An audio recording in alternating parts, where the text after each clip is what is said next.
बहुत समय पहले की बात है। एक छोटे से गांव में राधा नाम की एक गरीब महिला रहती थी। राधा बहुत मेहनती और ईमानदार थी, लेकिन उसकी गरीबी उसके सपनों को हमेशा कुचल देती थी। एक दिन जब वो जंगल में लकड़ियां काट रही थी, उसने एक अजीब सी चमकती हुई कढ़ाई देखी।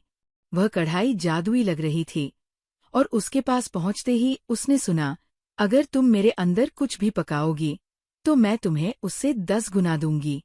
राधा को ये सुनकर बहुत हैरानी हुई। पहले तो उसे यकीन नहीं हुआ, लेकिन उसने सोचा कि वह इसे आजमाकर देखेगी। वह कढ़ाई को अपने घर ले आई। उस रात उसने उसमें थोड़े चावल पकाए। चावल पकते ही कढ़ाई में से ढेर सारे चावल बाहर आने लगे। राधा की खुशी का ठिकाना न रहा। अब राधा ने कढ़ाई का इस्तेमाल करना शुरू कर दिया। वह जो भी पकाती, कढ़ाई उसे 10 गुना कर देती। कुछ ही दिनों में वह पूरे गांव में सबसे अमीर हो गई। लेकिन राधा की खुशी तब और बढ़ गई जब एक दिन उसने कढ़ाई में सोने के सिक्के डालकर देखा। कढ़ाई ने उसे ढेर सारे सिक्के दे दिए। अब तो उसकी अमीरी की कोई सीमा न रही। उसने एक बड़ा सा महल बनवाया और उसमें रहने लगी। गांव के लोग ये देखकर हैरान थे कि राधा अचानक इतनी अमीर कैसे हो गई। लेकिन राधा ने कभी किसी को कढ़ाई के बारे में नहीं बताया।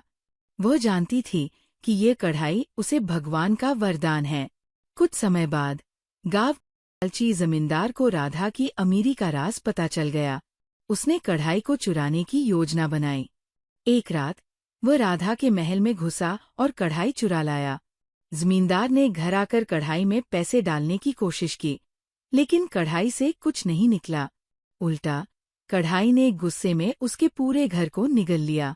सुबह जब राधा को कढ़ाई वापस मिली तो उसने कढ़ाई से पूछा, तुमने ऐसा क्यों किया?